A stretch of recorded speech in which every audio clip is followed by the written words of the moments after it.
All right, today we're going to tackle a belief that's been served up to us our entire lives.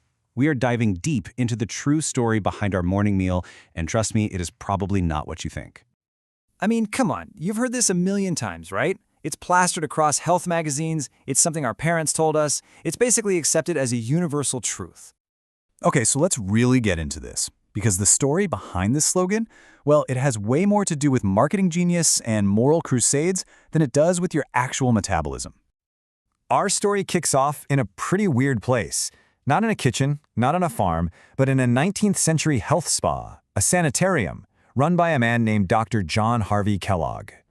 See, back in those days, the American diet was, well, it was a greasy, heavy mess.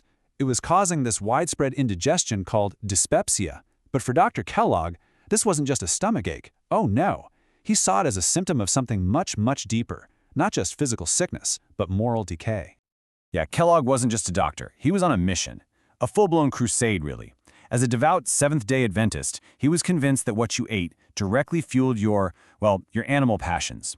He thought spicy foods made you lustful and that constipation was basically the root of all evil. His fix?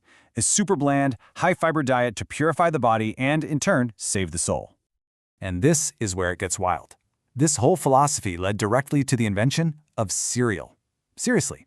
In 1894, he and his brother accidentally left some boiled wheat out for too long, and voila, the first flakes were born. But get this, it wasn't meant to be a tasty breakfast. It was a medical prescription, an anti-lust food, specifically designed to curb what he saw as sinful thoughts.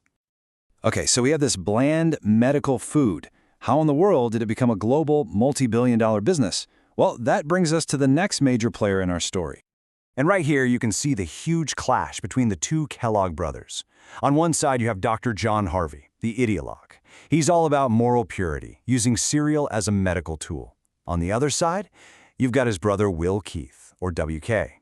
He was the businessman. He saw dollar signs. He knew that purity doesn't sell nearly as well as taste does.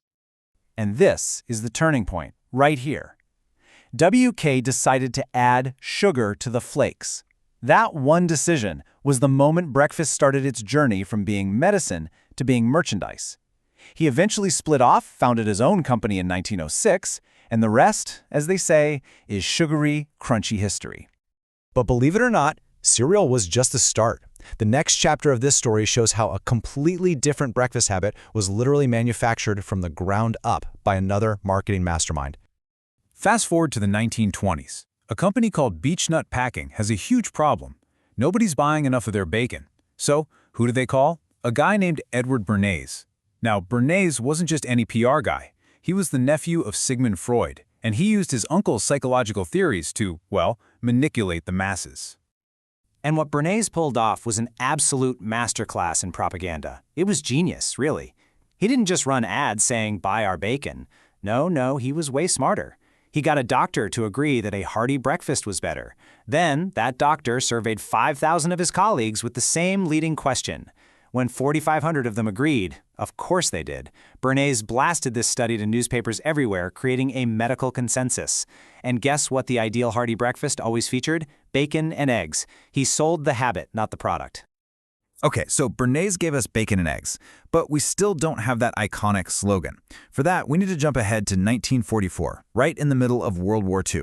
The cereal company General Foods was pushing their Grape Nut cereal. They launched this massive radio campaign linking a good breakfast to patriotism and productivity for the war effort. And that is the birthplace of the phrase we all know. It was a marketing slogan. So, we've peeled back the layers of marketing history, right? It's a pretty wild story. But let's put all of that aside for a second. Does the actual claim that breakfast is the most important meal really hold up to modern science? Let's just look at the facts here, side by side. The industry claim? Breakfast kickstarts your metabolism. The scientific reality? Nope.